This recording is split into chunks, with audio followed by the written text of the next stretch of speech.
Hello, hi, I'm Cryptic Hybrid and this is Far Beyond the World. Now, Far Beyond the World is a fantasy visual novel in which you play a human who's lost in this land of talking bipedal wolves. So you're basically in the world of furries, but we'll see how it goes. Let's just start and check out Far Beyond the World together.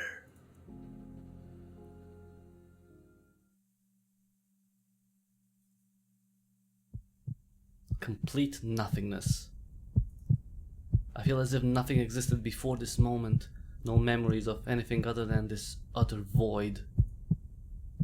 I don't know how long I've been here. Time seems to stretch into eternity.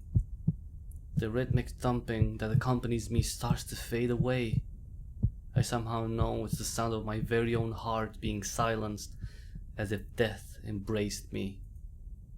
Is this what death feels like? How can I be dead if I haven't even lived?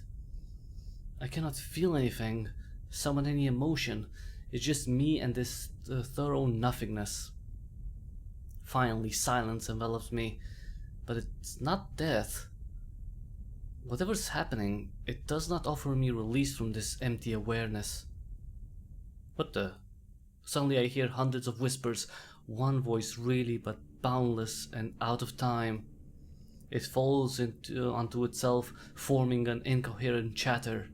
The language sounds so foreign, yet it speaks to my very core. Bits and pieces flood my mind like a tidal wave. Among the onslaught of chaos, I sift through these strange words, failing to find anything intelligible. Excruciating pain surges through my mind like a blunt force to the head. The key. I want to scream in agony as my entire being is set aflame by those words. Then the black canvas pulls over my eyes. I can see the darkness now, cold and pitch black. Black stone. Another surge fills my mind with painful awareness. I know what stones are, what earth is. This void is not native to me. I come from a world beyond this nothingness. I'm trapped here. You and I suffer another torment. I feel myself materialize in the abyss, my body becoming the edge of the existence. I'm no longer floating in nothingness. Instead, I'm immobile, restrained, and left in the dark. I must break free. This isn't right. This isn't right. Wake up. The whispers intensify as if urging me on. Am I dreaming? Is this a nightmare? Wake up! Their anger arises, and the command is harder to ignore through the agony caused by each word. I want to wake up, I do! Wake up! Open your eyes. The light rushes into my eyes as if I'm stricken by lightning. I know what lightning is. I can picture it crackle across the stormy sky. I'm sure I've seen a storm before, with flashes so bright that for a split second everything turns white. Pretty much like now. I'm forced to squint as my vision doesn't adjust. Everything is so blurry and white. I could have sworn I'm staring into the sun. The sun. I can almost recall its warmth. I'm certain I belong here, in this world. The void that held me moments ago slowly fades into my memory. It was just a dream, and now that I'm awake, I will return to my normal life, whatever it may be. Despite trying my hardest, I cannot remember anything concrete about my past.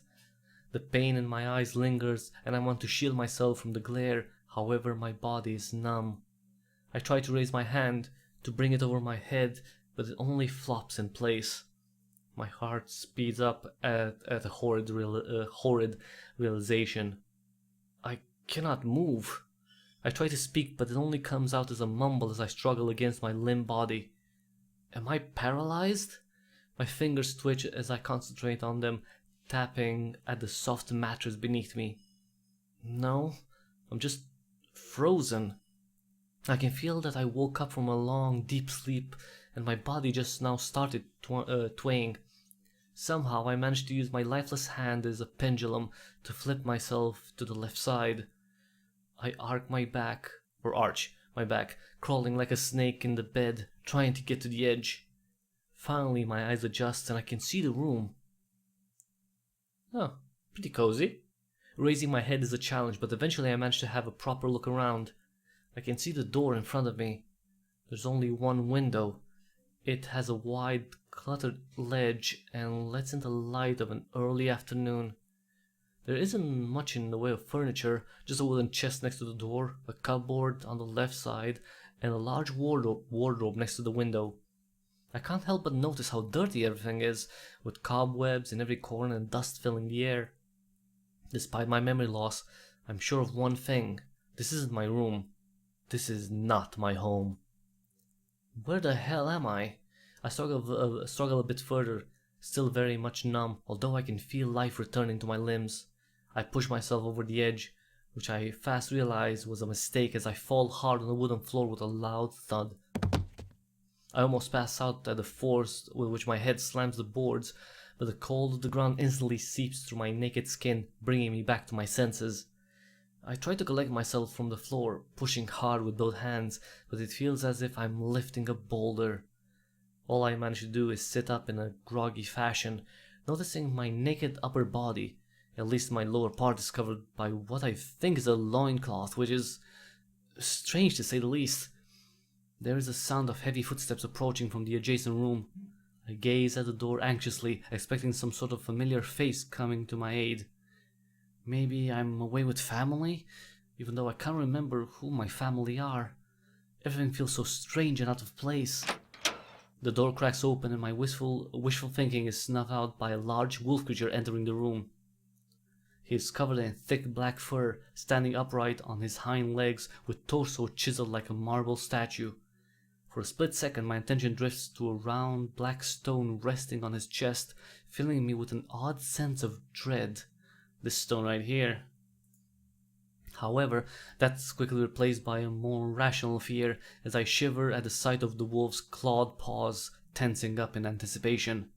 The beast snarls, gazing at me with his wild red eyes, almost as if looking right through me, and I can't help but stare back at his massive snout filled with jagged fangs. My fucking luck. I told him not to leave me alone. I didn't even register what he speaks, feeling weakness overtake me. I must be dreaming. This must be a nightmare. Finally, I win the inner battle and manage to regain control of my frozen body. I throw myself up against the cupboard, climbing it like a cliff. Instinctively, I pull out a drawer, hastily rummaging through its contents to find anything I can use to defend myself. Amongst the clothes and trinkets, I grasp something with a hard handle and pull it out, holding tight in front of me with both hands. What are you doing? The wolf regards my weapon with mild contempt. It's a wooden comb. Despite how foolish I look, I still hold it out in front of me, jabbing at the air to make the beast aware I mean business. Before I can react, he's already on me, one paw grabbing my neck and pushing me hard against the wall. My neck bounces off it like a ball, and I nearly drop my only weapon. Well, it's not exactly a weapon. That's when his massive paw squeezes my left wrist, the pressure he applies to my bones taking the floor from underneath me. My legs are noodles and I simply hang from his hold. Let it go. He reiterates through his fangs, snarling straight into my face. I tear up as he squeezes harder, almost to the breaking point. Without a choice, I let the comb go and it flops to the floor. The next thing I know, I'm being swung onto the bed like a rag doll, my weight meaning nothing to the beast. I bounce off the bedding, scraping my shin bones on the wooden frame. The pain jolts to my head as I grasp, quickly grabbing my leg and pulling it close to myself. Fuck, it hurts. Almost makes me forget about the still throbbing wrist. Now stay there if you know what's good for you. I'll be back in a moment. The wolf huffs at me in annoyance and hastily leaves the room, closing the door behind him. What the fuck is going on? Why can't I wake up? I lie there in bed, huddled in pain and crying, desperately trying to end this nightmare, but with no success. The pain lessens, and my panic slowly switches me from fight to flight mode. I need to escape. I can hear the beast rummaging in the next room, clearly looking for something. I look towards the window and realize that I don't want to find out what he's looking for. His current preoccupation is my best chance to get out of here. I try to step off the bed as quickly as I can, tiptoeing. I move closer and closer towards the only route of escape. I freeze up as one of the boards creak, almost as if on cue. My eyes trail to the door, and I weigh my options. Instincts overtake me, and I jolt to the ledge, immediately locating the latch locking the window, but I cannot open it because of all the clutter. Damn it, man! In panic, I begin brushing everything off with complete abandon, racket echoing through the empty room. Yeah, great strategy to make as much noise as possible. I can see the forest in front of me, freedom just within my reach. Help! Help! I yell out as I hear the beast storm in, the doors flying open with a bang. What the fuck? Somebody help me! Not even a second later, the entire world turns as if I were on a merry-go-round. My stomach moves up to my throat, and I fly across the room with the force of the spin. I gasp as my back strikes the bed again. Despite the padding, it's a very rough landing, but before I even register the word of pain my entire body is in, I see the black shadow swoop above me. The entire bed shakes as the beast lands on top of me, his powerful paws flanking me on both sides. He presses his snarling muzzle into my cheek, forcing my face to one side and pressing it deeper into the bedding. I guess we have to do it the hard way then. My eyes well up as I feel him dribble onto my neck with each hot puff of air. Please, somebody! He cuts me off with his paw, pressing it hard to my mouth. Crap.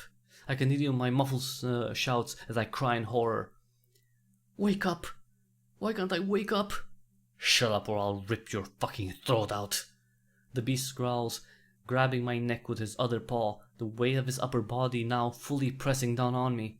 He's squeezing my windpipe shut without even trying. I want to gorge his eyes to throw him off, but I'm unable to reach his muzzle over the bulging muscles of his arms and shoulders. Well, he's pretty buff, Wolfie. I clam my eyes shut as my body begins to convulse, partially due to hysteria, but mainly because I'm desperately trying to draw air. Finally, my hands go limp and I fall lifelessly to the bed, ending my pathetic defense. I will die here. I don't want to die. My muffled screams begin to fade as the agonizing pain fills my empty lungs. Shut up! He pushes harder, increasing my desperate tremors. My body becomes unresponsive and I lose any sense of self. I can hear his anger growl hush above me as everything begins to fade. I slowly return to the darkness, again accompanied by my own beating heart. So he's not killing me though. My body stirs with a slight discomfort stretching across my entire body. My mouth is dry and there's tension in my joints. I now realize my arms are twisted behind my back, arching it upwards in an uncomfortable way. I can feel as if something unpleasant was stuck at the back of my throat. Did I fall asleep like this? I'm not sure what happened. Well, I think he choked me out. I think I was having a bad dream. Something about a werewolf and a cabin in the woods. I seem to be having a lot of night terrors lately and I'm glad I can finally wake up. Well, I wasn't dreaming. Wait, let me say first. But as I open my eyes, it's clear that the nightmare isn't over yet. It's the same dingy little room with a small window, black fur and fangs flashing through my mind. One second, I'm just gonna have a quick drink. Because there's a lot of reading in this one. Oh no. The savage attack was not a dream. I try to jump up, but my hands and ankles are tied together with the length of a rope bounding me like a parcel. I can't roll to either side without dislocating my shoulder. There is no breaking free from this. When I try to speak, I realize I'm gagged with a dirty cloth, which explains the dryness and weird, briny aftertaste. I look around the room, trying to jog any memory of this place. Was I kidnapped? Is this some sort of messed up prank? I try to rationalize my situation, however the more I think about it, the more cold sweats dot my body. Why can't I remember anything else than this cabin? Is anyone even looking for me? I can hear someone in the other room, heavy footsteps pacing impatiently back and forth. I gaze at the door with dread, almost certain it is the same beast that just attacked me. Then I hear someone else enter the cabin. Finally, what took you so long? The cold voice confirms my suspicion. It's that brute. I had to avoid my father all day. He only just left. The hunt should buy us some time, at least until morning. How's the human? Peachy. I frown at the comment. Peachy indeed. What do I mean? He's awake? See for yourself. There's a rush of padding towards the door, and I panic as a massive grey wolf enters the room.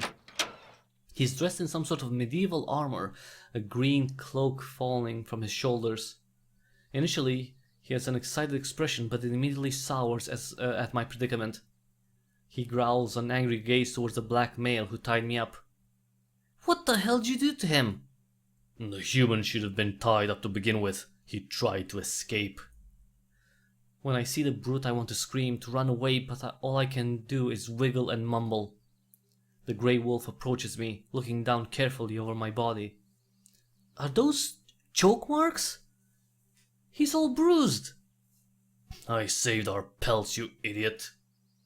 My eyes open wide at the creatures arguing at the foot of my bed.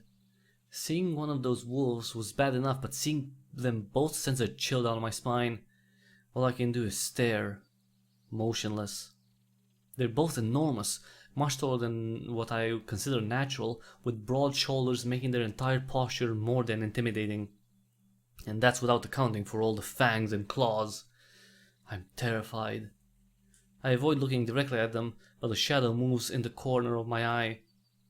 The grey wolf is approaching me slowly, paw extended towards my face. Help! Someone help me!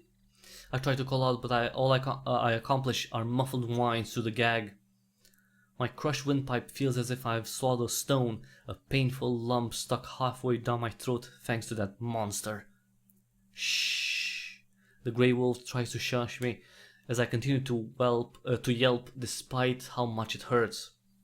Help! I want to wake up. Please, be quiet. His soft bleating almost causes me to stop, but I can hear a deep growl behind him. Just fucking kill it before anyone hears this. And just like that, the most instinctual cry comes over me, the one I always fall upon in a seemingly unending nightmare. Mom, Mommy.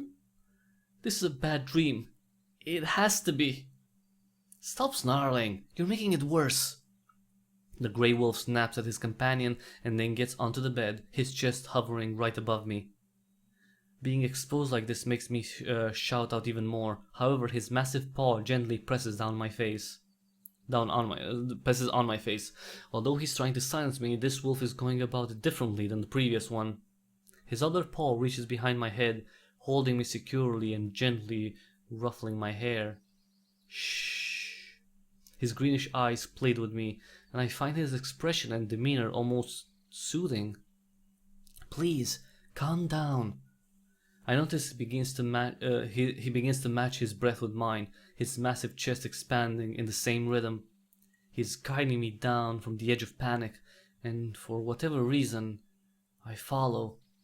All I want is to feel safe, and somehow he manages to make me feel just that. Slowly I let down my fight, my muffled voice getting fainter. That's right, he encourages me. Nothing's going to happen to you, I promise. I'm going to let you go, but you have to stop screaming. Sorry, I'm to let go. I look at him wide-eyed. He speaks slowly to me, enunciating every word in an odd fashion. If anyone finds out you're here... He gestures with a clawed finger towards his neck, making an unmistakable slit mark. I guess he means I would be killed. Do you understand? I don't, but I'm in no position to inquire further, so I simply close my eyes and take a deep breath. Okay, good. It's okay. His voice is oddly comforting, as if I've heard it before. Let me fix this. My mind tells me to run, however my body is powerless. I must trust him. There is no other choice. Besides, if he wanted to hurt me, he would have done so already. He removes the paw from my face, his furry fingers brushing the cloth fastened around it. I can see his claws carefully prick at the rim. I will take this off, but you must promise me that you won't scream. My eyes tear up as I watch his massive jaw open in rhythm of his words. I think it only now sinks in that those beasts indeed talk. You can't be serious! The brute protests, looking at me with a murderous gaze, but the grey wolf ignores him. He looks expectantly at me, bringing a finger to his lips to emphasize that I need to stay quiet. Okay? I nod, closing my eyes. As he removes the cloth, pulling the bundle out of my mouth, I gasp in relief, tears flowing down my cheeks freely. When I try to catch my breath, the grey wolf inspects the material with which I was gagged, looking at his companion with a disgusted expression. Is this my... Had to improvise. The black wolf shrugs. I can't even contemplate the implication as my mind begins to spin out of control. Well, I think that was maybe his underwear? The cloth? Anyway. What the fuck is going on? I ask myself in a pitiful squeak.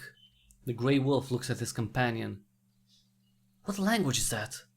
Vanar or Freyr? How should I know? I don't speak human. What are they talking about? I understand them perfectly. Great, how are we going to explain this to him after you brutalized the kid? I was being gentle. Explain what? I asked him without even thinking what I'm doing. I notice both males looking at me wide-eyed as if they've seen a ghost. For the first time, the black wolf shows an expression other than scorn. What's going on?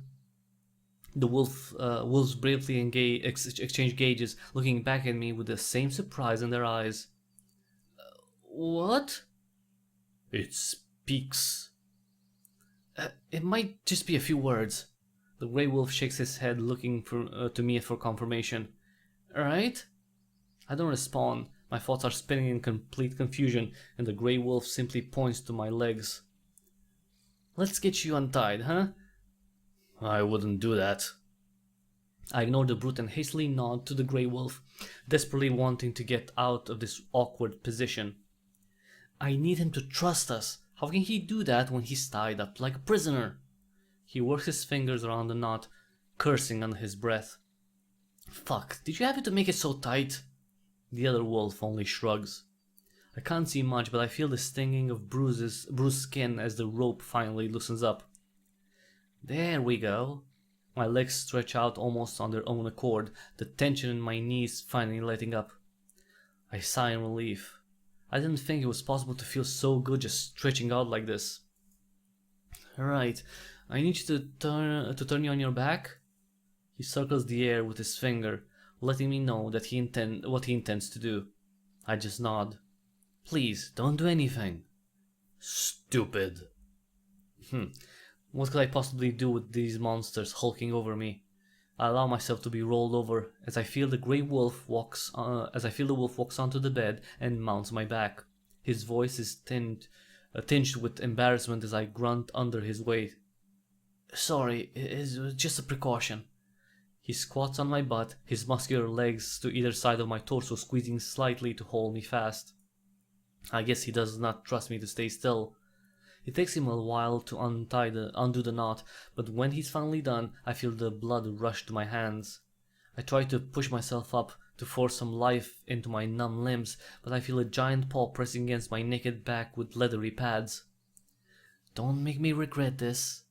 He whispers the words into my ear, and his cautious tone completely throws me off. I'm not the dangerous one here.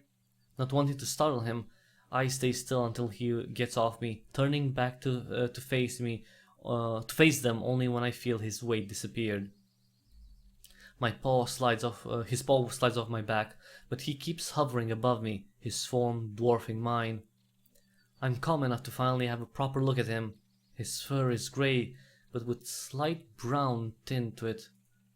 I rub my stinging wrists,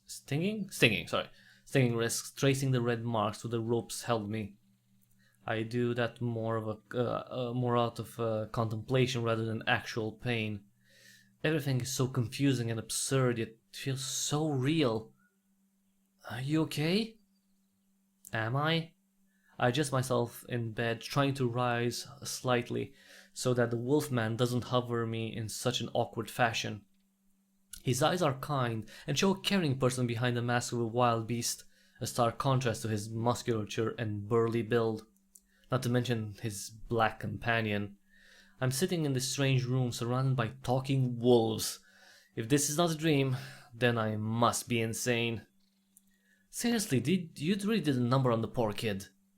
The grey wolf eyes out my neck, causing me to immediately touch it. I wince in pain, drawing air through my teeth. Damn, that's a lot of... Sorry. My throat also hurts a little bit from all the reading. It's only been 26 minutes. My throat still hurts and Curly doesn't want to be touched. Gaining his trust will take a fucking miracle now. He throws an angry stare back to the black male who simply raises a brow. His trust? What about us? He could be dangerous. Don't be ridiculous. He's tiny and obviously frightened. How dangerous could he possibly be? I'm not sure I'm frightened anymore. My emotions are running riot and I have no idea what I actually feel now. I just sit there, unsure what to do. The grey wolf's demeanor is quite disarming. His kind eyes and soothing voice allow me to calm the torrent in my head ever so slightly. Between him and the black brute, he genuinely doesn't seem to wish me harm. I resume rubbing my wrists and the grey wolf notices that, his big paw reaching out to them. As he is about to touch me, I clasp his paw with both hands and bring it close to my face so that I can have a better look. It is soft to the touch, the fur kempt and having a vague scent of the forest. I turn the paw to reveal its underside, with 6 distinct leathery pads. They are dark brown and surprisingly supple, more akin to skin than what I initially thought. I trace my fingers from his paw up to the dull tip of his middle claw. This is so surreal. Before I let go of his paw, I ruffle the fur around his wrist, trying to find where there might be some sort of partition in this costume. It's not a costume. I find nothing, gazing at the muzzle of the wolf, dumbfounded. Why would I even think it's a costume? I can't help myself but to reach out and touch his chest. Despite the fur, I can clearly see the fine muscles. I carefully brush away a round necklace. Its stone is white, but otherwise it looks similar to the one the black wolf wears. I sink my fingers into the fur, and I'm immediately met with contrasting sensations: the softness of the coat and a rock-hard pecs beneath it. That's a little bit, too handsy with a wolf, right? His chest expands heavily with each breath, while I move my hand from one breast to the other, completely mesmerized. He's so warm. I can't believe my senses. This can't possibly be real. He clears his throat, looking as confused as I am. My eyes and hands drift to his snout, but I stop short from touching it. He looks at me with slight surprise, but as he notices my hesitation, he pushes his muzzle into my open palm. His nose is wet and warm, like I'd expect a wolf's nose to be. What are you doing? Don't let... I want him to feel at ease. The grey wolf extends his paw towards his companion in a calming manner, letting him know to leave me be.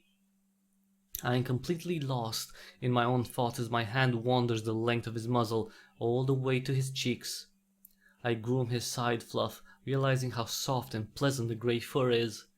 As I caress his face, he rests his head into my hands, looking almost cute and innocent. I hear soft stomping of his tail against the bed. He is enjoying my attention, but I'm not really petting him. I'm simply trying to convince myself that he is not an illusion. Finally, I venture lower to his mouth, fueled by this exploring frenzy. I almost touch his lips when I hear a soft growl from the black wolf. Careful now, he used to chew on his toys. I blink, pulling my hand back. What am I doing? I was about to foolishly stick my fingers into a wolf's maw. I grimace in discomfort, but the grey male simply smiles at me. Any thought of harm quickly disappears from my mind, but another troubling realization takes its place. He's real. You're a wolf. I try to keep a straight face as I say those ridiculous words. Yes, and you're a human. He touches my shoulder with his paw, his words still annoyingly slow and steady. I finally realize that what it is that bothers me about it. He talks to me like if I was either stupid, if I were stupid or a child. And since I'm not a child, feeling patronized, I finally snap out of the stupor and brush his paw away. Where the hell am I? Who are you people? The two wolves exchange confused looks, this time both their expressions turning. That's more than just a few words. The brute is clearly upset that I can speak, and it only fuels my frustration. Can you understand us? Yes, of course I can. What is this place? Well, this is my home. Why am I here? Did you kidnap me? What? No, I found you. How did you learn our language? There's not a hint of accent. It's as if he was born and raised here. The black wolf's inquisition into my linguistic skills finally pisses me off. What are you talking about? I'm not speaking your language, you are speaking mine. You were raised speaking Wolven? Yeah, right. Someone shaved his ugliest pup and abandoned it in the woods. Speak Wolven? As in what, growling and howling? I'm so confused. I cannot hear this Wolven language they insist I'm using. I don't know what you two are talking about, but this is my language. Always has been. You're either a spy or a fucking lunatic. I'm neither, you dumb beast. I spit out in anger, causing the black wolf to snarl viciously, his fur bristling. I quickly regret doing that, as I can see the black monster tense up, ready to give me another thrashing. Shut up, both of you! The grey wolf looks back to me with slight annoyance. I thought you said you can understand us. So which part of being killed if discovered didn't you get? He gives me a stern look and I cool down a bit. Talking back to either of them is not the best idea. We need to keep quiet. Why? What's going on? You shouldn't be here. I'll explain everything, but for the time being, please trust me. That feels like a stretch, however, I don't seem to have any other option. Okay, fine. I can see it through a sigh.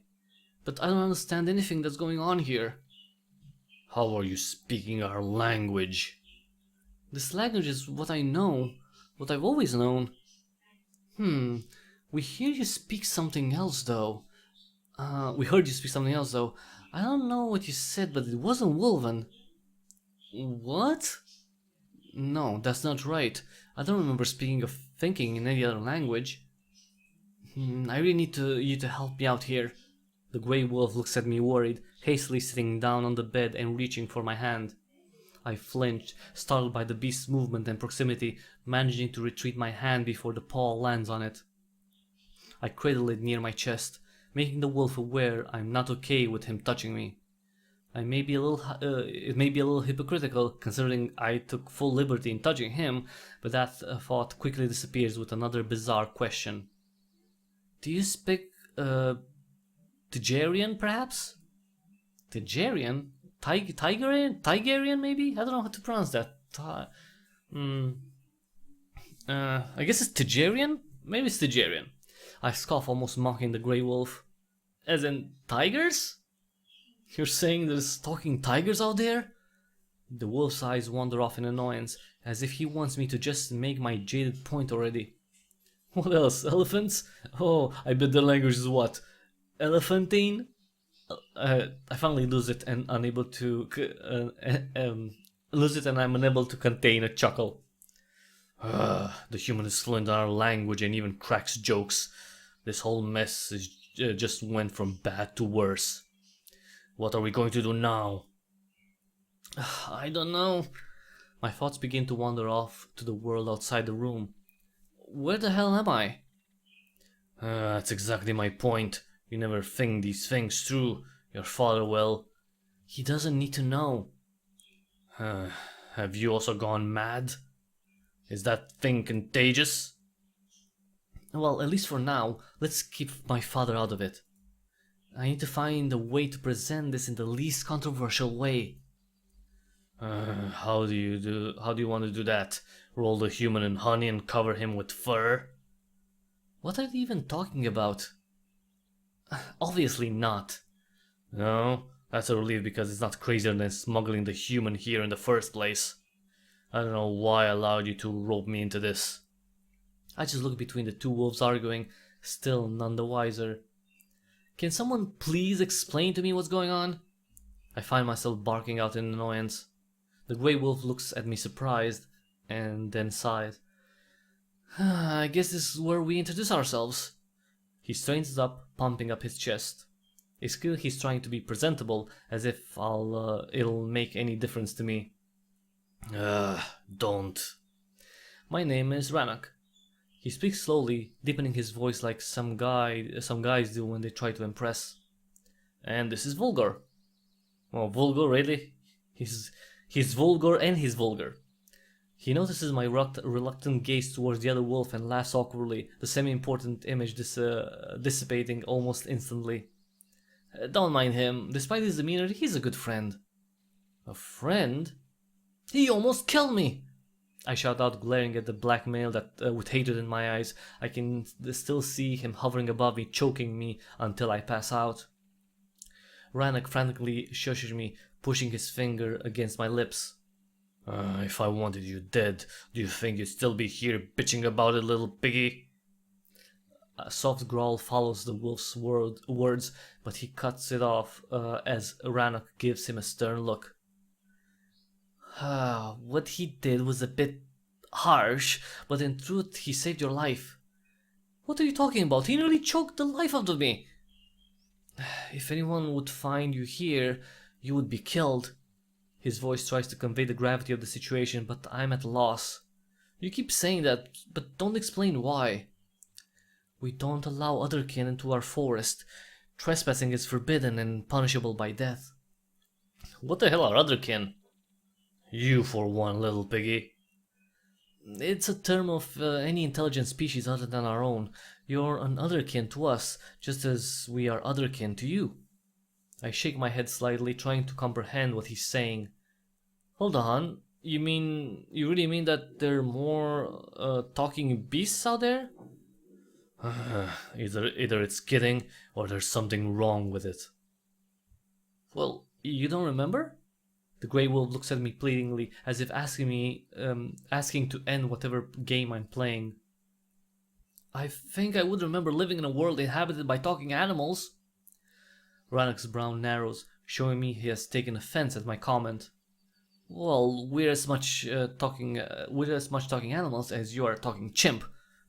Nah, I'd say it looks more like a talking piece of would-be ham. Now I'm the one offended. Stop calling me it. I have a name.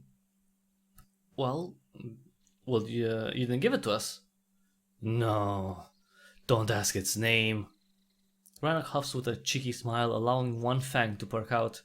He's making a good point, and I decide to ignore the Black Wolf's protests. It's... what's my name? What should be my name? It's gonna be... Human the Human? No, let's just be... Cryptic. And just like that, it rolls off my tongue. Cryptic. It's strange to hear it out loud, but it feels right.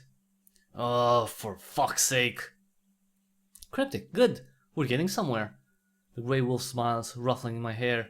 I consider swatting his paw away, but his kind expression convinces me to simply ignore his forwardness.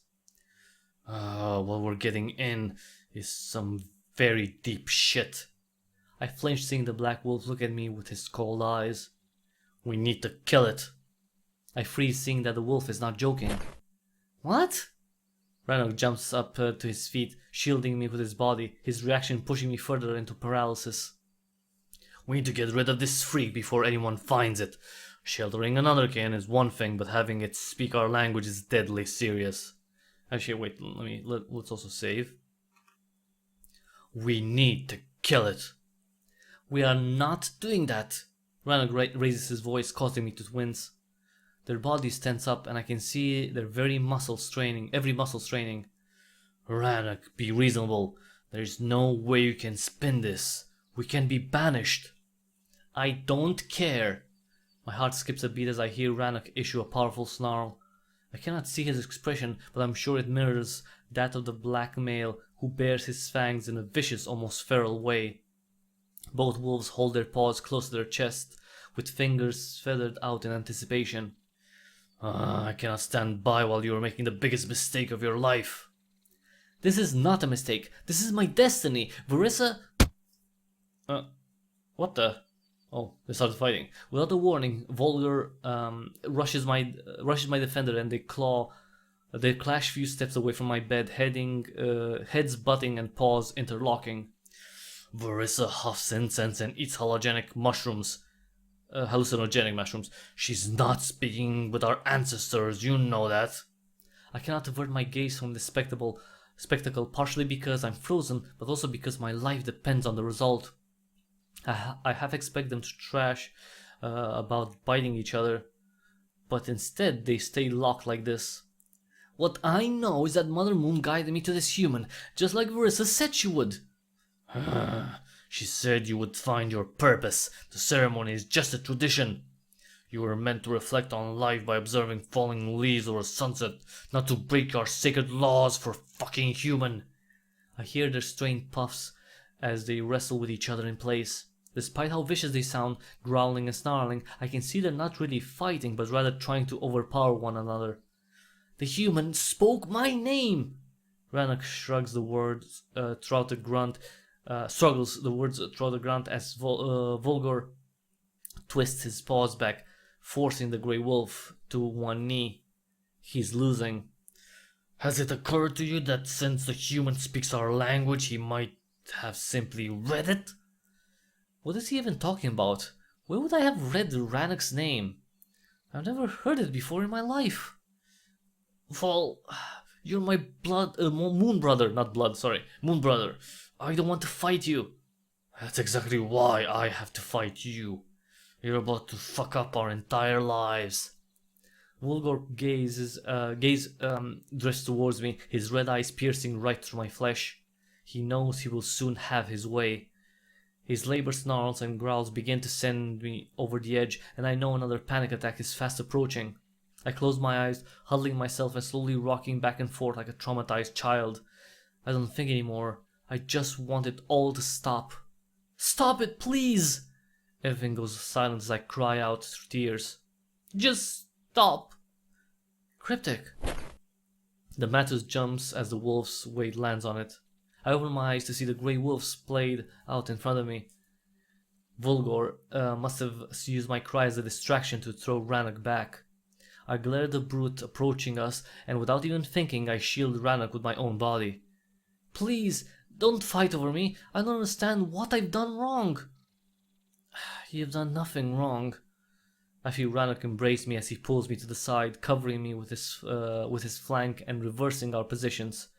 Now he's the one protecting me. Rannoch eyes the black male with wild determination, and his muzzle twists in a warning snarl. Volgar stops, folding his arms and looking down at us with mild contempt as I stay on the grey wolf's embrace, clinging to his fur. I just want to be close to someone.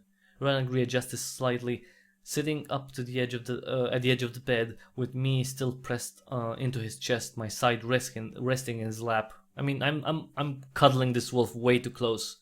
I barely met him, and we're getting very, very touchy. That's kind of weird, right? I mean, that is weird. Oh, for fuck's sake. I won't let you harm the human. He hugs me tightly, issuing another protective growl. There's a moment of silence while I simply fall deeper and deeper into despair. Why is any of this happening to me? Nothing is ever easy with you, is it?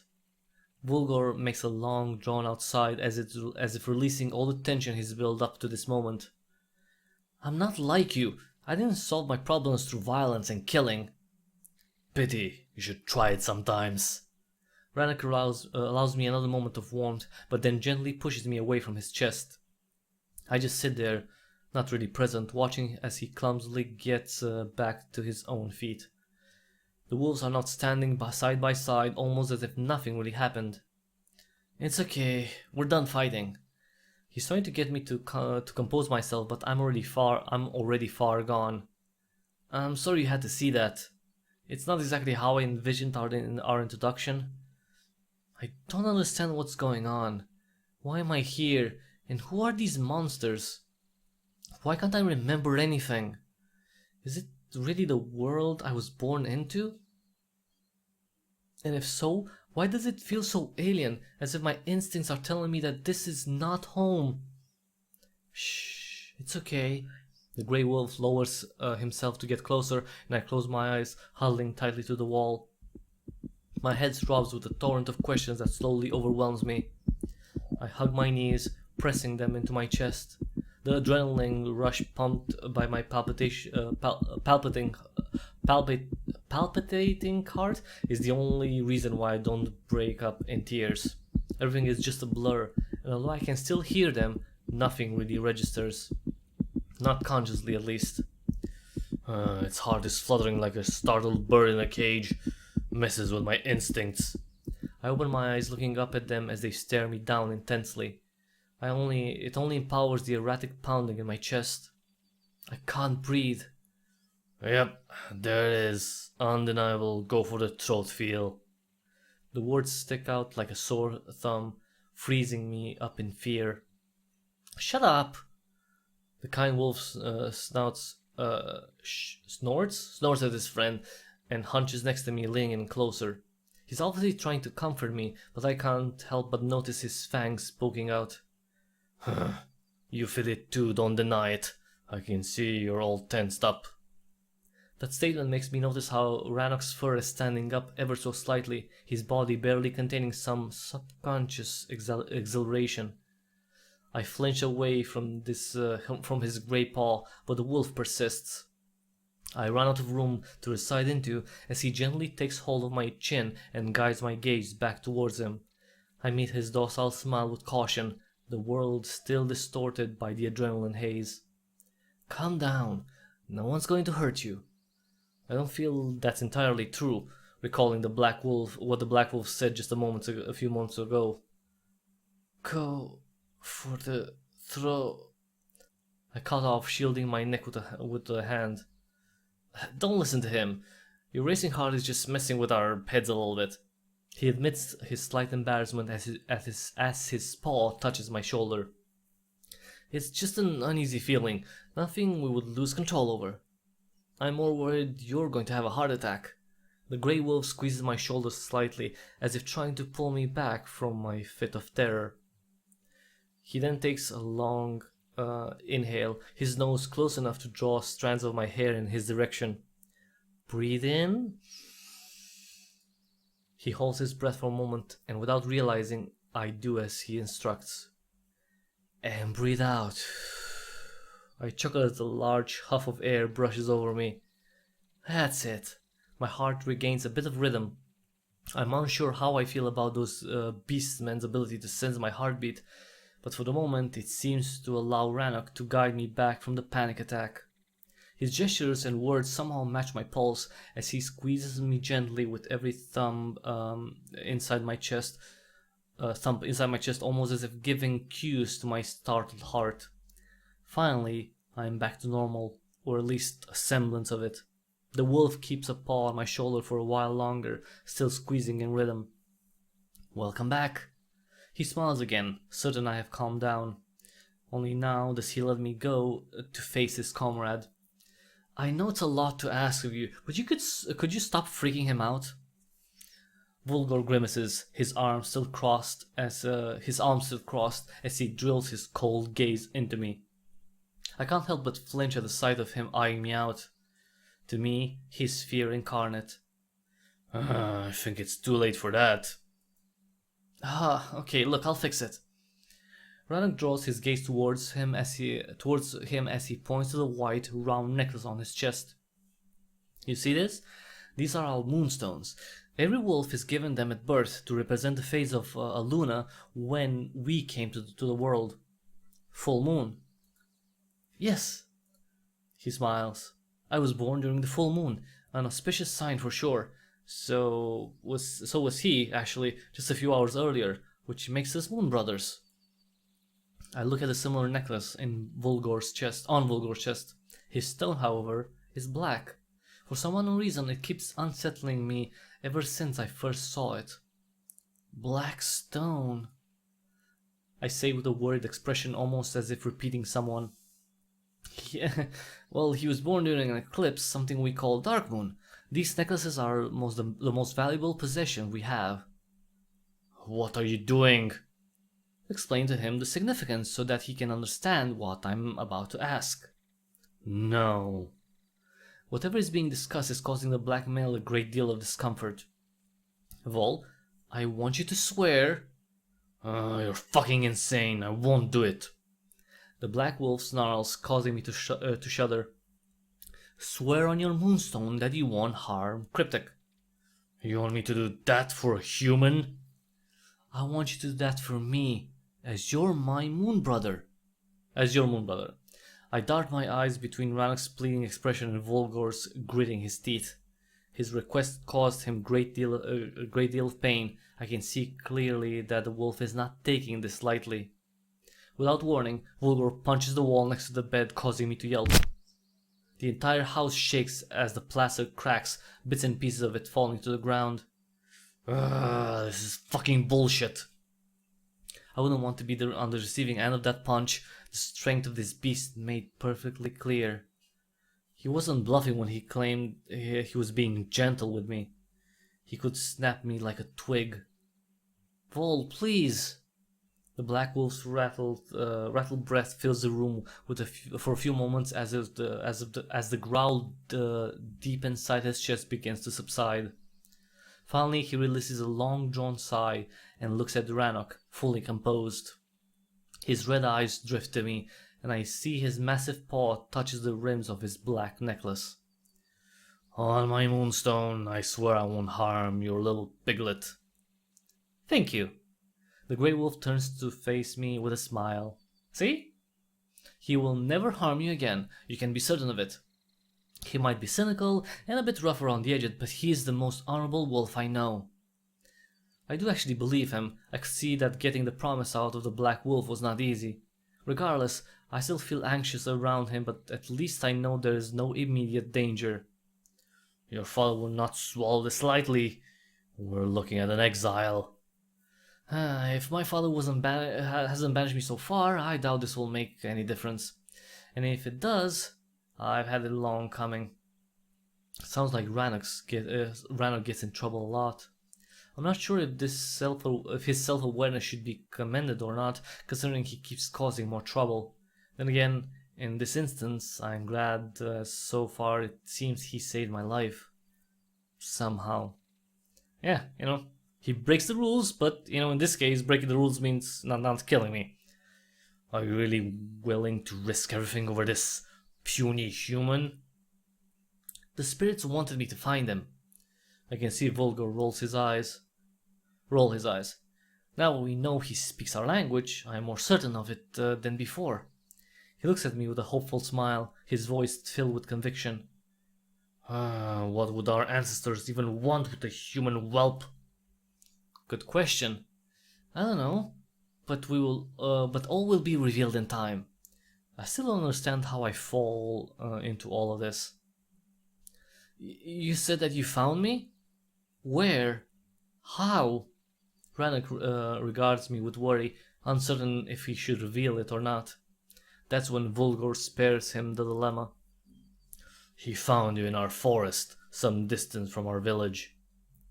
I nod to the black wolf in appreciation. You mentioned some sort of a ceremony that sent you there? I look at Rannoch expectantly. It was my coming of age. I was to receive guidance from the ancestors to find my path. And the fool mistook you for it. The black wolf sneers while Rannoch looks away, slightly embarrassed. What does that mean? The grey wolf seems troubled, and it makes me think that his previous confidence was completely unfounded. However, he quickly looks back at me with a smile on his muzzle. Don't worry about that now. That's a non-answer. Just know that our fates are intertwined. The spirits have charged me with protecting you. You speaking our language only proves that us crossing paths during my ceremony was not a coincidence. For you, hardly anything is. Cynical as Vulgar may be, I can see his point. Rannoch is clearly into the idea that this whole mess being fated, but whatever his beliefs are, signs can always be misinterpreted. I'm not a path, whatever that means. I don't even know who I am. What could I possibly have to do with the wolf's fate? Am I really speaking your... I pause for a moment with still not understanding the implication. Your language? Am I barking and growling without even realizing? Have I gone completely mad? You really don't hear it? The black wolf's expression shows that he finally starts to believe me. No, it's as natural to me as if I was born into it. Surely you know your own language? The grey wolf smiles awkwardly, almost as if begging me to really think about it. But this is my own language. You must speak human, whatever dialect you call it back home. This is human. I cut off, trying to really contextualize the words I'm using. Is it? Rannoch shakes his head. You're confused. Which is to be expected after what you've been through. None of this makes any sense. Despite my mind being wiped clean, I know that talking beasts are normal. I know this isn't my home. A terrible feeling of being lost fills me, and my heart sinks. I want to go home. Rannoch's ears perk up. Fine, that's exactly what I intend to take you. Where I intend to take you. Just tell me where it is, and once you've rested, we'll be on our way. He smiles, and his tone tells me he genuinely means to do just that. But where is my home?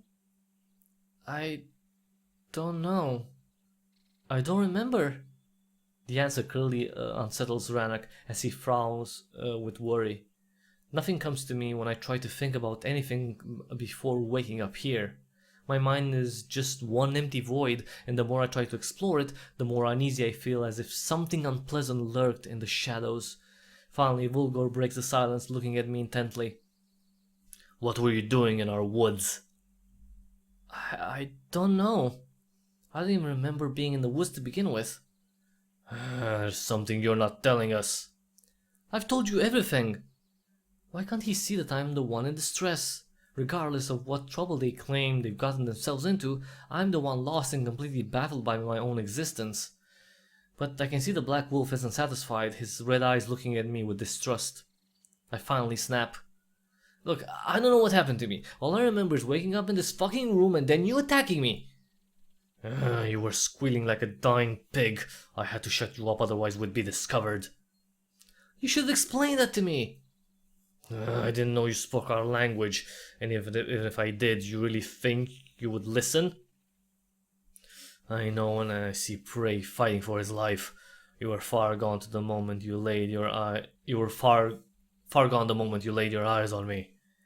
His tone is very much like mine, fed up and betraying a hint of hurt. Maybe. Before we can escalate our argument, Rannoch steps between us. Okay, enough. This is getting us nowhere. We don't know who this human is, or where he comes from. Well, I don't know that either. I mean, talking wolves? What is all this? I throw my arms up in resignation. This is complete and utter nonsense. Why can't they see I have nothing to gain from this? I lock my eyes with Vulgar, who's the only one treating me like some sort of a wild card. I arch my brows upwards, eyes getting glossy despite my efforts to not get emotional. You've heard me. You wanted to kill me. How can you think I asked for any of this?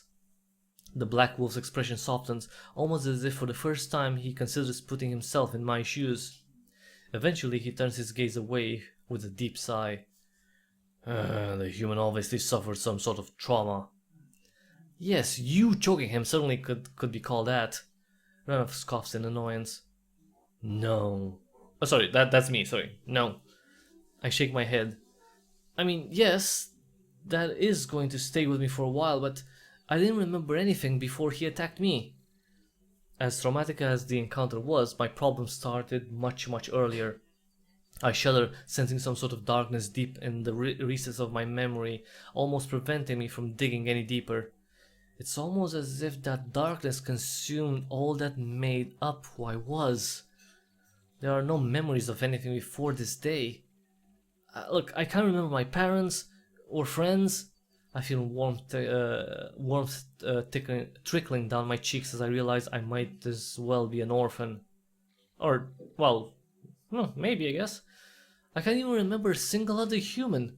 I know I am one, but I cannot even picture it. What do I even look like? I regard my hands and feet, then glance around the room. Do you have a mirror? Only after asking do I realize I know what a mirror is. My memory loss seems to be very selective and restricted to anything directly linked to my past, which is very suspicious. Maybe someone made me forget specifics about myself, or maybe I did something that was so traumatic that, my brain just shut up, but that's... Okay, let's see.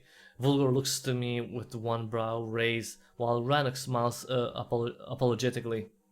Oh, sorry, I don't have such luxuries. Luxuries? Despite lacking any context, I know that mirrors aren't that. That's when I hear a metal cling. Both me and Rannoch gaze towards Volgor, who has unsheathed a long dagger. He approaches us casually while I see Rannoch's hackles raising. Suddenly everything goes black for a moment and time freezes. A faint whisper fills my mind. I don't know where it's coming from and I don't recognize it either. His blade will taste your flesh. Although it penetrates my very soul with cold fear, my heart almost yells at me not to listen. It is a warning, or is it my frightened mind playing tricks on me? Volgor wouldn't hurt me after he made that promise, would he? Trust Volgor or trust the whisper? Okay, I'm gonna save. And you know what? I'm gonna trust Volgor because he did promise on his moonstone. I don't think he's gonna hurt me. Not yet, at least. The grey male issues a warning growl toward his friend, but I find myself placing a hand on the back of his neck. The wolf twitches at the sensation, looking at me inquisitively. Although it feels counterintuitive, I rub his fur, letting him know that everything is fine. It's okay. I trust the black wolf. Despite my initial knee-jerk reaction, I realize what he wants to do. Oh, a mirror. Right. And just like that, Volgor kneels next to the bed, presenting me with a dagger resting across both his paws. It is clear he takes great pride in it, as it is polished to perfection, the glistening surface reflecting my image without a blemish. I reach to his paws, not to pick up the blade. I trust the wolf to keep it steady, but to adjust the angle so that I can see myself clearer. I touch my lips, tracing them slowly as my eyes follow the mirror gestured on the metallic surface. I feel up my cheekbones, then touch the tip of my nose, eyes fixed on the reflection. I ruffle my hair, pulling at stray strands of my fringe, pretty much exploring myself in the same fashion I was exploring Rannoch earlier. Without even noticing it, I've begun weeping again. 2 streaks of tears cut through my image, clearly visible in the blade. A strange sensation twists my stomach, as if I'm seeing myself for the first time. But how could that be? How could it be for the first time? That doesn't make any sense. My reflection is both strange and so familiar. I am human. This is what humans are. This is serious, Rannoch, the Black Wolf says with a grim tone. Not that he had any resemblance of levity before, but at least now he's not being insulting. For the first time, I can see him looking at me with an actual concern. Volgor stands up, sheathing his blade back behind his belt and looking to his friend. If you insist on this foolishness, we should bring Verissa in. Rannoch remains silent for a moment, as if weighing his options. I pull myself together, rubbing away stray tears. Who's Verissa? Tribe's shaman. Shaman? She's both a spiritual guide and a healer. I'm glad the Grey Wolf clarified that, because despite being vaguely familiar with the word, I'm not sure that what it fully entails. Well, you said she's the one who sent you to the woods, right? Besides, she could help with my memory loss. I don't exactly feel myself since I've woken up. I realize that if there is someone here who could give me medical attention, I'd rather have them check me up. Despite Rannoch's best intentions, he's clearly conflicted about something, and as calming and reassuring as he tries to be, he's no medic. Volgor looks at me with a smile in understanding. At least the piglet can see some reason. What I want to see is an end to this emotional roller coaster. Roller coaster. Those words that come to my mind, they make no sense, but at the same time, I understand them. I shake my head in frustration. What's going on? What if she doesn't see it the way I do? If you claim this is what was meant to be, Verissa is as much as a part of it as you are. Besides, without her help, we're already fucked. That's when my eyes drift to the Black Wolf, brows risen in confusion. You keep saying we, but if it's Rannoch who found me, how did you get involved? I'm not suspicious or accusatory, simply curious. I went looking for the fool when he was gone for too long. Don't spiritual journeys take long? The Black Wolf covers his eyes in annoyance. It's just a tradition. You're told to go into the woods, find a rabbit eating moss, and realize we're all connected or some other crap. Volgor nearly snarls in annoyance. I can sense he's not the one to believe in superstitions, and I find myself agreeing. When it took him an entire night to return, I decided to look for him, and there he was, fiddling with a naked mole rat. If you hate me so much, why didn't you just turn us in? Volgor's eyes widen as he looks at me with surprise, but only for a moment before he composes himself again. I don't hate you, Piglet. You just happen to be in the wrong place at the wrong time. Besides, Rannoch is my moon brother. I would never betray him. Well, then you're a good friend. Volgor nods, as if me saying it has made it as if me saying it made it any more valid. Every time he gets into trouble, I have to be there to save his furry ass. I look up towards Rannoch with a slightly amused smile, noticing the wolf's embarrassment. Does he often find strange creatures in the woods? I don't know why I'm trying to break the tension, but both of the wolves look at me with surprise. We laugh it off. No, this is the first. His ultimate fuck-up. The black male jabs, but this time in a playful manner. No. I smile, but find myself disagreeing with the big wolf. He saved my life, that's not a mistake. Whatever happened to me, if I weren't found, I would surely have died. If not from exposure, then some animal would have done it. I chuckle at the absurdity. A thought of a wild wolf comes immediately to my mind, the beast simply eating me alive while I'm unconscious. Yet here I am because a wolfman rescued me. Had he not found me, I would most likely be dead by now. Most likely. The black wolf tries to shrug indifferently, but there's almost a hint of discomfort in his voice. I look up at Rannoch, touching his paw. Thank you.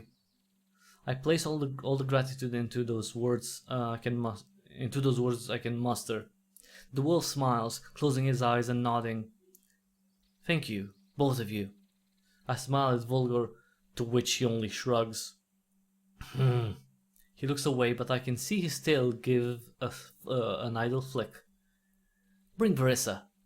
The black wolf nods in satisfaction and leaves the room. Be careful though, That sneaky piglet is quite proficient with combs. I almost choke on a chuckle, completely thrown off by the remark. Combs? Runner looks at me expectantly, clearly feeling left out from our inside joke. Yeah, cause I used the comb as a weapon, right? Never mind. I wave him away. As good as the joke was in the moment, I don't want to relive my first encounter with Volgor just yet. With the black wolf gone, an awkward silence falls over the room, but I don't mind. Somehow, this grey wolf makes me feel safe and at ease. I sit quietly on the bed, looking at the bright afternoon outside the window, anxiously kneading the sheets. Renner keeps standing in his spot, not moving or saying anything. I can feel his gaze drill into me as he carefully inspects every inch of my body with a rather odd smile. What? Well, what? You keep staring at me. Being called out, Rannoch turns his gaze to the side in embarrassment. Well, I've never seen a human before. Didn't you get a pretty good look when you found me? He still avoids facing me, the inside of his ears growing red. No, you were unconscious. I only did what I had to do to save you. I chuckled at his troubled reaction. I guess he took it the wrong way. If you've never seen a human before, how did you know I was one? Well, we have stories. Of humans? Among many others, yes. We know you have pink skin, almost no fur aside from the head. You know, that sort of stuff. I roll my eyes. Beige. Huh? My skin is beige. I'd have to stay out in the sun for quite a while to become pink. And humans can have a much darker complexion as well. Huh, is that so? I guess we just haven't dealt with those in the past. Rana grins, and we enter another awkward silence. The bright sun and the distinctive smell of flowers makes me think of spring, although that doesn't seem quite right to me. It's almost as if the seasons got mixed up somehow. However, cool air brushing over my naked body convinces me beyond doubt that it is indeed spring. I shiver slightly, reminded that I'm not wearing any clothes. Why am I look down at my strange loincloth. Why am I almost naked? Where are my clothes? I found you how Mother Moon made you. And this? I pointed at the material covering my groin. I've put that on you for obvious reasons. Alright. My eyes widen in realization that this wolf has not only seen me naked, but also put on me what just as well could have been a diaper. Oh Jesus. I feel my face burning red, heat rising into my cheeks. Well, thank you. Thank you for that, I blurt out awkwardly. I can see the wolf pick up on my train of thought as he looks to the side with his ears folded back, but he quickly regains his composure. You're welcome. As much as I want to change the subject, I need to make sure I understand what he meant. So, I was passed out in the woods butt naked? Pretty much. He shrugged, clearly as uncomfortable with the topic as I am. Not sure why. It's not like he was the one whisked away in the nude by a strapping wolfman. Oh Jesus, this is getting it's getting hot in here. I think it's getting hot in here. Anyway, this is some first-class damsel in distress crap. Weird. Yeah. The wolf sits down on the bed, leaving some distance between us. We avoid looking at each other, although we both sneak a peek from time to time. I can't understand what I was doing naked in the forest. It just doesn't sound like something I would do. It had to be someone else who did this to me, and it's an unsettling thought. Was I kidnapped? Mugged and left for dead? Or maybe drugged and taken into the woods to... No. I shake my head. I don't even want to entertain that idea. However, I cannot help but wonder how I ended up there. And where's my home? I must have a family somewhere. Someone who loves and cares about me. Someone who would be searching for me. But nothing comes to mind. Only this wolf. Without him, I would be completely alone here, and that's terrifying. I can hear his tail swing across the linen. He's either nervous or excited. His paw slides slowly across the bedding towards my leg. I try not to notice, curious what he's up to, until he picks me with his dull claw. He pricks me with his dull claw. What are you doing? I scoff in amusement. Sorry, this is all new to me. I'm simply curious. Didn't mean any offense. He fidgets with his fingers, looking innocently at the window. No, it's fine, I guess. Seems only fair after I felt you up. Yeah, you took some liberties. He smirks, giving me a side eye. Okay then. I decide to move closer to him, pushing out my chest with a challenging smile. Let's get even. I gently tease him, watching him closely all the while. Rannoch looks at me with surprise in his eyes, but quickly smiles back with tail wagging in obvious joy. He slowly reaches out his paw, hesitant to touch me outright. I think he doesn't want to come off as too eager, and I smirk, tilting my head a little in a really expression. He scoffs and finally musters the courage to make contact, touching my chest with his warm pads. I look down at his paw and can't help but feel amazed. It easily covers both my breasts, really driving home how tiny I am compared to this guy. Rannoch rubs me gently for a moment and then moves his paw up my shoulder. It tickles, but I try to maintain my composure. Being touched like this is weird enough without me making it even weirder with girly giggles. If I'm really the first human he's ever met, then I know perfectly well how confusing and mesmerizing this has to be for him. After all, I lived through the same experience just a few moments ago. You're quite something, he mutters, sliding his fingertips along my arms. Soft and fragile, your skin is almost like parchment. I furrow my brow at the comparison, but then again, I guess it's true. And compared to them, I am quite fragile. Aren't you cold?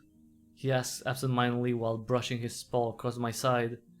Another ticklish cramp shoots through my body and I can no longer rein my instincts. I twist with a hearty laugh, pushing his paw away. Stop, that tickles.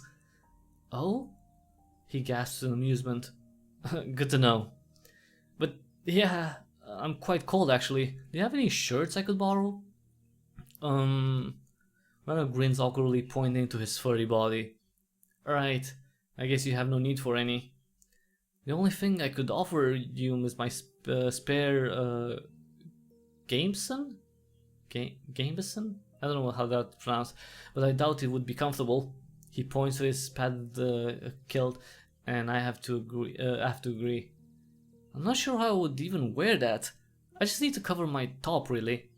I sigh, looking around for something else to cover myself with. I settle for one of the blankets that lays on the bed, tugging at it.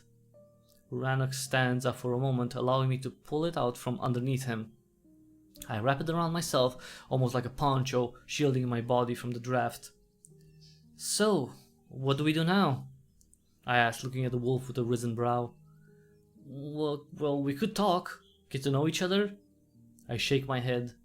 I shake my head and I save. I mean, this whole mess we found ourselves in. Well, I think I'm responsible for returning you back to your people. Whoever they may be. I shrug, knowing full well I have no idea where I could even be returned to. None of this feels right. Even if it seems fairly real, I have a nagging feeling that I don't belong here. Almost as if it were just a dream, something I just need to ride out until I finally wake up. Well, your memories will return in time, I'm sure of it. Well, I'm not. In the meantime, I just need to protect you. From what you said earlier, that might be easier said than done. That's where Varissa comes in. She's our shaman. If anyone can figure how to sort this out, it's her. Sort out how? Well, I can't hide you in my house forever. Sooner or later someone will sniff you out. He frowns for just a moment, but the confident smile quickly returns to his muzzle. I just need to find an angle to present your case to our chief and ensure your safety. And what's my case? That you have a right to sanctuary. Meaning? It's an ancient Sylvan law, preceding any of the Wolven laws. It means that any gravely wounded creature should be granted protection within our forest. But I'm not wounded. I glance over my body, checking both the torso and sides. I cannot see my back, so I reach out with my hand trying to feel out anything. Well, at least not gravely injured. I am sore, but my skin for the most part seems to be intact. Well, when I found you, I thought you were... And even now, although you're not physically hurt, it's clear that you've suffered some sort of trauma. Wait, if you found me naked, why would you think I was hurt? Rannoch winces at the question. This doesn't bid well. Rannoch? He remains silent, clearly struggling with the answer, and my voice fills with dread. Why did you think I was gravely wounded? Well, you were covered in blood and vice versa. A lot of it. I blink. What? I thought you were attacked and left for dead. What the hell? I can't even begin to imagine myself splayed out naked in the middle of the forest, let alone drenched in blood. But, again, I reach around to feel of my body and find nothing. The blood couldn't have been mine. What was going on in that forest? This whole situation gets weirder and weirder with each word the wolf utters. You were unresponsive, and your heartbeat was so faint. I thought you were dying. His voice falters slightly, causing me to swallow hard. I'm glad I was out for that part. Well, I had to try to save you, so I decided to bring you here. I came upon Volgor halfway to the village. He might not want to admit it, but even he was shaken by your state. At least it made it easier to convince him to help smuggle you. I can't imagine Volgor being moved by anything, and that one sentiment alone drives home how terrifying I must have looked. It seemed like you barely survived the massacre. That was it. Once we got you here, I began cleaning you of all the blood, washing you bit by bit. I feel a hot flush as it dawns on me what this means. I was out cold, naked, and this wolf... You washed me? I swallow heavily again, the lump in my throat growing larger. Even though it's obvious he had to, the idea is quite embarrassing. He mirrors my discomfort, looking away with a defensive tone in his voice. I need to find where the blood was coming from, but I couldn't find anything. There was not a single scratch on your body. He's so flustered that I almost feel bad for him. I didn't mean to insinuate anything. Well, you could. He wanted to touch me. He's never seen a human before, and he was aroused by the sight of me. I smile at his hasty explanation, just wanting to put him at ease. There are a few now, I say with a cheeky grin, showing a few scrapes and bruises left by the black wolf. Although Rannoch smiles for a moment, I can see his ears play back.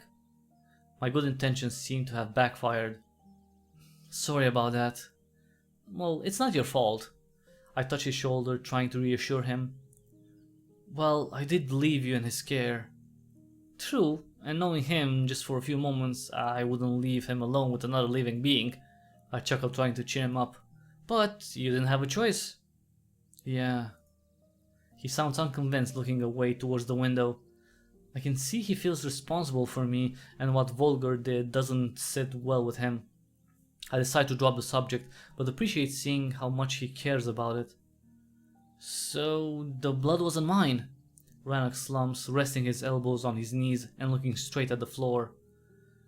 In retrospect, if it was yours, it would have meant that you were being bled dry. There was so much of it. That's one of the reasons why Vol quickly turned against you. What? Why? To him it meant you weren't the victim, but rather... Well, he can't think I had anything to do with that. I protest, throwing my arms out. I mean, look at me. Do I even look like I'm capable of eviscerating my someone? Well, I don't think you are, but it did unsettle him. Besides, it goes deeper than that. I had a moral right to save you, had you been hurt, but you were not. I brought you into the village under a false pretense. But you didn't know that at the time? I should have checked before I acted. As it stands, you are either dangerous or somehow involved with blood magic. I'm not I cut myself off, allowing his words to fully sink in. Wait, did you just say blood magic? Are you for real? I scoff. I am. What, this magic? He looks at me with a serious gaze as if ignoring my silly question. Well, the more vulgar and I thought about it, the more convinced we became that you were part of some sort of dark ritual. What? I freeze, not out of fright, but utter disbelief. I think you were meant as a sacrifice. My mind is spinning, unable to comprehend what I've been told. I don't even... I pause, just staring blankly at the wall. You okay? Talking wolves, strange feeling of dread, whispers in the dark, and now blood magic. It's like a mad dream. I cannot contain the storm in my mind and I just spew out everything in quick succession. I think I need a pause here. You just keep saying these things, but I don't understand any of them. You might as well be talking in a foreign language. I get a massive headache just by listening to you. It's like you're from another fucking world. Well, in a sense, we are. He shrugged casually, but to me nothing about this is casual. I want to say something, but I'm immediately cut off by the sound of the door opening in the adjacent room. Someone entered the cabin. They're here. Okay. Let's save. The Grey Wolf raises to his feet, approaching the door. Great, so much for my pause. I mumble in annoyance, knowing full well I'll have to digest another portion of complete nonsense. A female's voice reaches us from the other room just as Rannoch opens the door. I bet it's the shaman they spoke of. If this is another one of your pathetic attempts of courtship, then... A white she-wolf snorts at Volgar before she cuts off, entering the room. I'm immediately drawn to her moonstone. It's a quarter moon. By a Luna! It's an actual human! As opposed to what? An imaginary one? She looks quite young to be a shaman, and even though I'm not familiar with what shamans actually do, something tells me they should be a bit more experienced. Her golden eyes gaze at me with disbelief for a moment before turning to Rannoch. Have you lost your damn mind? She glares furiously at the Grey Wolf, who winces and slumps slightly in defense. Farissa? Now it's the female who stumbles back, evidently startled by the sound of her name coming from my lips. Did it speak my... Don't get too excited. We mentioned your name to the human several times. No spiritual trickery involved. I try to contain a smirk at Volgar's remarks. His pragmatism and down-to-earth attitude are really starting to grow on me. The female's eyes narrow as she moves closer, but she still keeps a safe distance between herself and the bed. So that's what humans look like. Her eyebrows raise at my appearance, and I swear I can hear a hint of disappointment in her voice. As if it's as if she expected something more than I have to offer. This one seems rather small, no? I throw an annoyed gaze towards Volgar. I know I'm not a bodybuilder like those two, but I don't need them to rub it in my face every chance they get. Yes, it does. But then again, I wouldn't know. Never seen one before. The female shrugs, and all my hopes of her actually giving me some medical attention melt away. How can she treat a creature if she's never encountered it before? Surely you have to know something. Rannoch echoes my concern. Yes, Rannoch, I know they're two-legged, upright creatures between 5 and 6 feet tall with little or to no fur. Her voice conveys a sense of annoyance that I can almost relate to. I only have our text to go by, and they don't really deal with humans in detail. I don't think anyone's ever seen one in almost 2 generations. If humans are indeed as rare as they make them out to be, how can they expect her to know any more than they do? Still, the idea of me being some sort of endangered species doesn't seem quite right.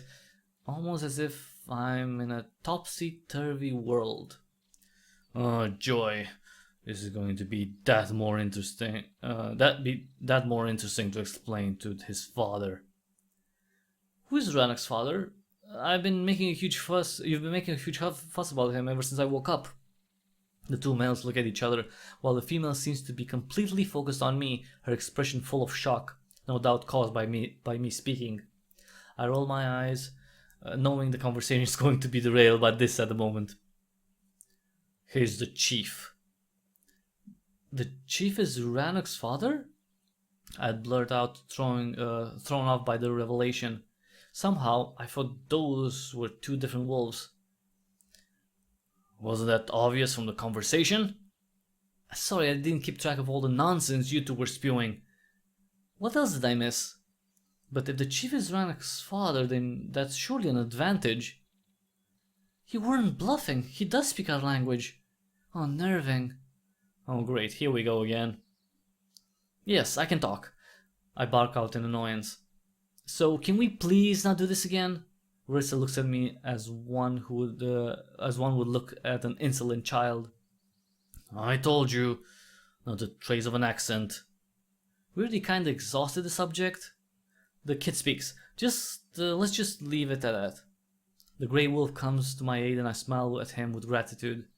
I really do not want to revisit this conversation. It almost mentally broke me the last time. Yeah, I speak Wolven. Let's just get it over. Let's move on. Versa sighs and nods in understanding. Listen, child. You cannot speak a word to anyone else about us. I furrow my brows. Being talked down and patronized doesn't sit right with me. They're not that much older than I am, so I'm not a child. Then again, they are talking beasts. My ability to judge their age by looks must be somewhat limited, but I'm sure Rannoch can't be that much older than me. He mentioned that he just came of age, right? Oh, how old are you then? I cut myself off again, shrugging with this ever-present nothingness in my mind, because I don't remember.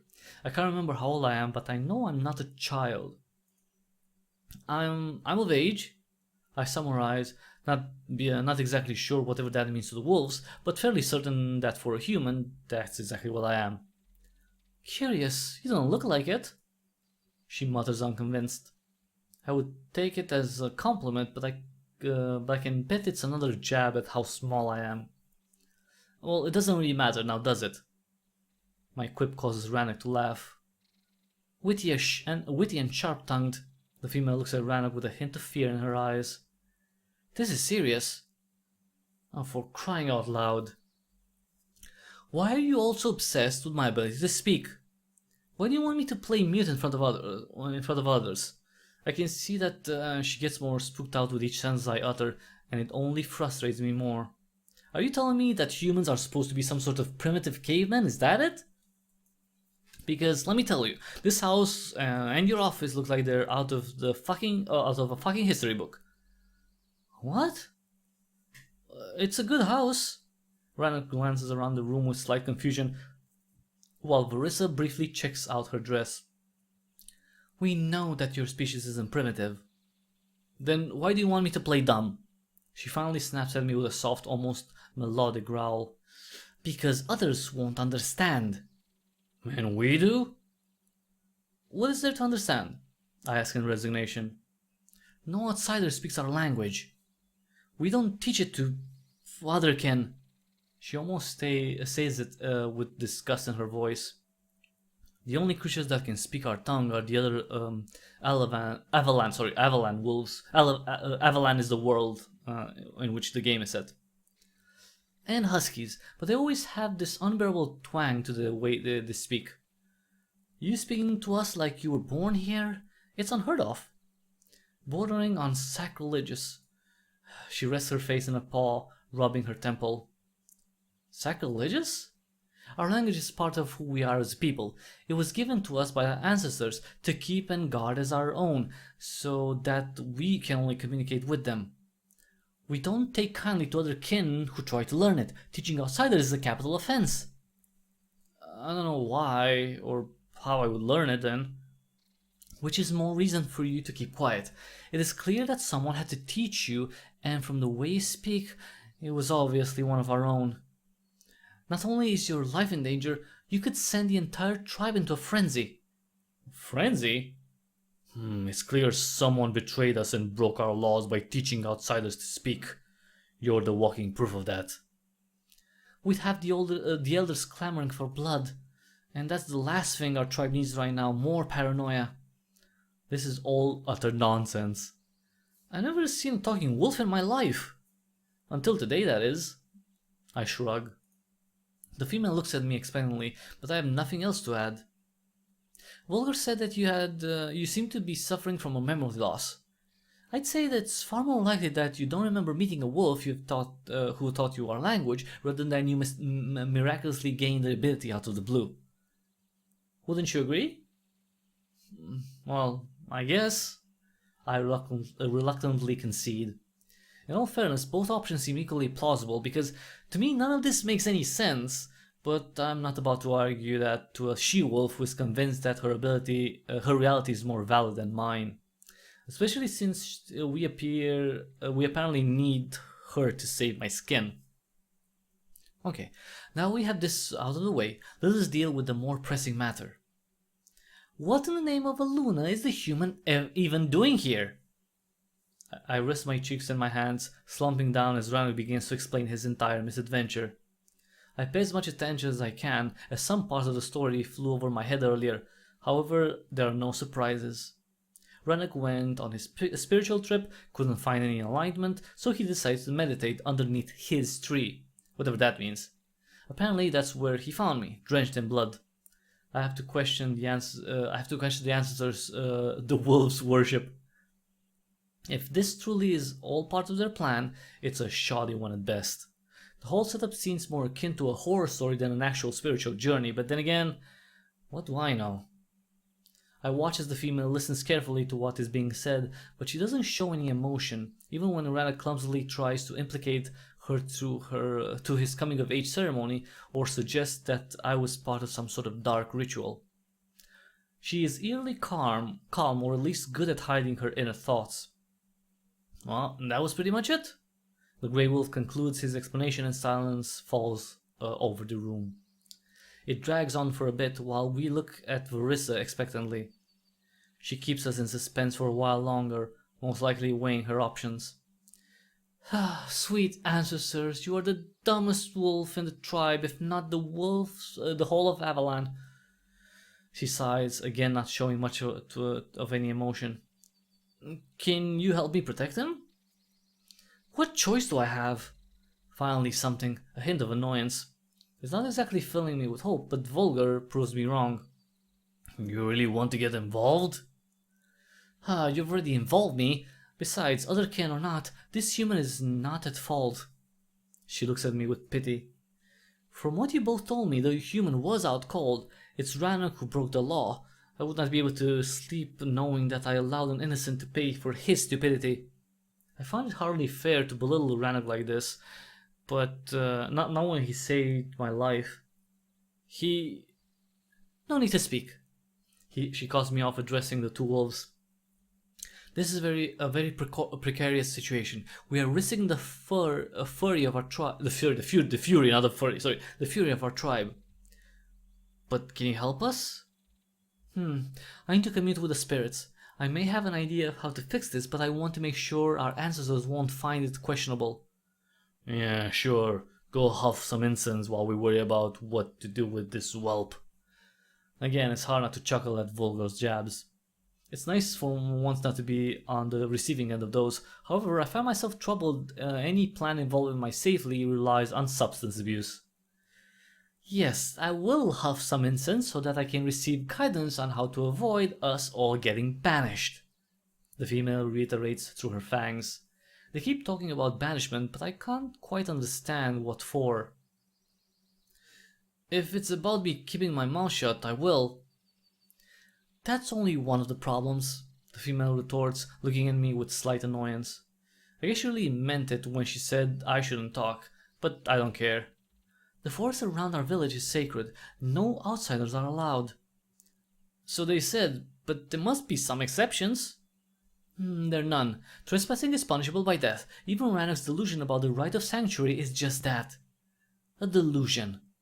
She waves her hand towards the Grey Wolf in dismissal. Our people haven't been part of the Sylvan for nearly 1,000 years. Claiming ancient customs as defense for smuggling you in would be tricky to say the least. The idiot should have killed you where he found you. I frown. Well, seems a bit harsh. Maybe to you, but this is our forest and this is our duty to protect it. Protect it from what? I didn't even know how I got here in the first place. What could I possibly do? The she-wolf sighs, looking at the ceiling with annoyance. I have clearly exhausted her patience. The human asks a lot of questions. I'm sorry, but you keep saying my life is on the line. I'd like to at least be to understand why. I get the language part, but what possible danger could I pose to your forest? I'm not an arsonist. The female continues to disregard me, causing a moment of silence. She throws an angry stare at Rannoch, and I can see his ears play back as he looks at me apologetically. I'll explain everything later. You said yourself you need a pause, and we need to focus on our next steps. I take a deep breath, giving him a defiant look, but eventually exhale with a drawn-out sigh. As much as I want to understand what's going on, a break would also allow me to digest all I have learned so far. My mind is still slightly spinning from all the revelations. I nod with a reluctant smile, and I can see Rannoch's expression lighten up. It's nice to know how much he cares about my mood.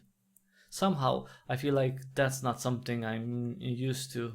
Someone caring. We need to figure out how to present the facts to my father. And those are? That I was meant to find Cryptic, and that he was meant to be here. You're putting our collective fur on the line.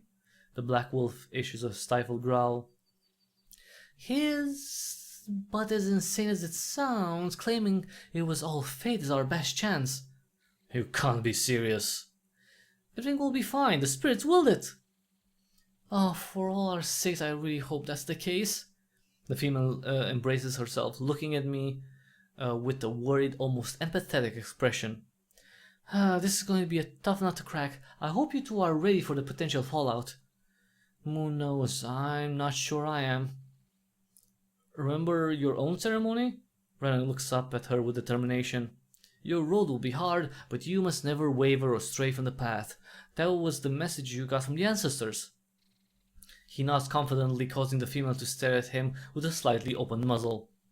None of this was meant to be easy. Marissa smiles softly and finally approaches me, stopping right next to the bed and placing her paw on my head. It's much smaller and lighter than Rannoch's, however the gesture is equally tender. It's surprising that for someone so stupid you managed to come up with something almost eloquent. Oh, come on. I hear the black male protest in the back with familiar mockery in his voice. Life will be hard, so keep at it. How is that a prophecy? It can apply to anyone in any given situation. It has nothing to do with the human. Shut up, Vol. She sighs, not even regarding him. I found Cryptic lying under my name tree. He knew my name, speaks our language, the spirits willed it, it's not a coincidence. Volgor issues an exhausted sigh. Or is it exactly that? A coincidence. Consider this. He proposes, drawing our attention with his paw. A confused human who speaks our language runs through the forest, stumbles upon a random tree, and reads the inscription. When it faints, it mumbles the last thing it saw. There are no spirits involved. Despite his crudeness, I have to agree with him on this. Even though I don't remember anything prior to my awakening, I might have been running to the woods, and if I did see a tree with a name on it, I'd most likely read it. But why all the blood? And you consider this. The female speaks up with slight mockery in her voice, yet she holds her composure. If that was the case, then we're truly done for. All of us. She swooshes her paw around the room, encompassing everyone, even me. If it's all just a coincidence, as you claim, then the human broke the law by entering the grove. He's dead. Her paw points to me, which sends a cold shiver down my spine. I struggle to swallow my throat clenched, as my throat clenches tightly. I can feel a bead of sweat running down my forehead. This idiot is facing banishment for not protecting the grove from intrusion. She points to Rannoch, then sighs as her paw nonchalantly waves at the black male. Worse yet, you help him smuggle the outsider within the boundary of our village. That's banishment for you too. Not sure what trouble banishment would mean for Rannoch, but I'm fairly certain his father would not kill him even though the law demands it. I look at the grey male with worry. The consequences he's facing are almost as dire as mine. I guess Vulgar was telling the truth about his friend not thinking things through. And then there's me. The female finally breaks the silence with a resigned exhale. You damn well know that I haven't finished my training. Everyone questions my abilities as a shaman. My very first ceremony, first communion with the spirit world, and I make Rannoch drag a human into the village, breaking our most sacred laws. That's the end of me being a shaman. She lets the words hang for a moment. And now, you brought me here, where instead of me immediately sounding the alarm, I try to help you to fix this. The penalty for being part of the conspiracy is banishment. The female points to each of us in quick succession, starting with me, Rannoch, Vulgar, and finishing on herself. Death, banishment, banishment, banishment. So, she looks at the Black Wolf. This is not a silly misunderstanding, Vol. We can't talk our way out of this or use our positions to mitigate the damage. Shall we then all agree that this is the will of the spirits, or should we simply march to the chopping block? She asked with a melodic, almost taunting tone. A simple solution, but I'm sure neither of you will approve. Rannoch issues a stifled growl. Then why bring it up? Just putting it out there. The Black Wolf shrugs. Snapping his neck would solve the problem, but it would be slightly awkward now that it has a name. Yes, he does, so might as well start using it. I'm going to stick to Piglet for now. No point getting attached just yet. The Black Wolf tries to give me a cold gaze, but his muzzle is tinged with worry. We're all walking on thin ice here. The female shakes her head in dismissal. Don't you worry, I intend to save our pellets as well as the human's life. The female approaches the doors, opening it. Sorry, that's Rannoch. So, you know how to fix this? I already said so. I just need to make sure I will not offend the ancestors. As she's about to leave, she stops, turning towards the two wolves. Our little congregation was most likely noted, and so I suggest we disperse not to raise any further suspicion. The wolves nod to each other in agreement. Am I to stay here alone? Cryptic, was it? Since you claim you're not a child, I assume you'll be fine on your own. I've thrown at her snarky remark, but nod in agreement. I mean, she's right. I can take care of myself. I can at least stay on my own.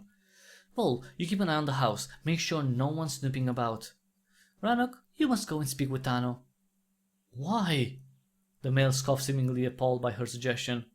Because not joining your father on the hunt already looked very odd. Chat him up about the rangers, our patrols, or whatever it is you fur brains do. Make up an excuse to put him at ease. Who's Tano? A nosy bastard. And the last thing we need is him sniffing about. I don't understand. Can't you just stay at home? She looks at me with a slightly risen brow, clearly annoyed I keep talking. We are a tightly knit community. Meeting up in seclusion reeks of dissent. With that, she leaves the room. Vulgar follows suit. Only Rannoch stays behind for a moment, as if struggling to decide on something. Eventually he approaches me and crouches next to the bed, so that our eyes are on the same level. He gently squeezes my shoulder with his paw, one of his fangs poking out through a goofy smile. I won't be long, he says encouragingly. Once I'm back, I'll be able to talk some more, okay? I nod and snicker, hearing his tail swoosh against the wooden floor in excitement. The way he wags his tail with such enthusiasm almost begs the question why the whole place is so dirty. One does not even need the broom with a wolf like that around. Rannoch, the female calls out impatiently from the other room. Just stay out of sight. I'll be fine, I reassure him, but then I hear a deep rumble inside my stomach. The cramps make me squirm as if I never eaten a meal before. I'm ravenous, and I think the stress of the situation is the only thing that kept my attention away from it. If I could only have something to eat? I see the wolf look at me with a troubled expression, as if he didn't factor in that I require sustenance. Rannoch slaps his forehead in deep annoyance. Oh, spirits, I'm so stupid. What is it now? The Black Wolf calls out from the other room, appearing in the doorway. How are we going to feed him? I can pretty much eat anything, I mumble, although the idea of raw meat is making me queasy. Oh, fuck. Vulgar's resigned curse makes me think that my diet is not the main problem here. Well, we all eat together as a tribe, only mothers with pups are allowed to eat separately. Smuggling food home is looked down upon as a site of gluttony, and would immediately arouse suspicion. I look at Rannoch's troubled expression. I can see he didn't think this through, none of it. But as he meets my worried gaze, his expression changes immediately. I'll get you some food, he says, determined, but slight unease lines his voice. No, I'll do it. We both look at Vol with surprise. I'll be keeping an eye on the house anyway. He shrugs with a hint of embarrassment, and even Rannoch picks up on it, smirking. Well, you're warming up to Cryptic, aren't you? Psh, as if, you idiot. It's just easier that way. The black male scoffs indignantly. No one would dare follow me. Once the feast starts, I'll bring the piglet some roast. I hope roasted meat agrees with you. I smile in relief as the thought of eating raw was banished by his words. Yes, we're gonna eat some cooked meat. Why did I assume that they would eat anything uncooked when they're clearly as civilized as I am?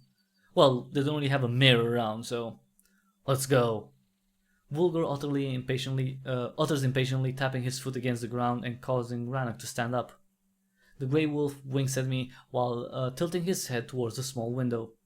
Stay out of sight. I nod as he follows his companions out of the bedroom. They close the door behind me, and a moment later I can hear them leaving the house altogether. And with that, I'm going to save, and this is going to be our first look, it's almost been 2 hours by the way, our first look at Far Beyond the World. Now, if you want to check out this game yourself, this build that I'm playing right now, you can find it on itch.io. I'm thinking of maybe doing another video, so check out the channel for that. But for now, that was it. That was it's been quite an extensive introduction, but there's lots of questions that are in my head right now. Who we are. Are there other humans around? Was I part of a sacrifice ritual, a sacrifice? Or some blood magic ritual. I don't know, we'll have to see, but for now you can check out Far Beyond the World. You can find it on itch.io for Windows, macOS, Linux and Android. You can also support the development of this game. This build right now is version, I think it's 0.3.1.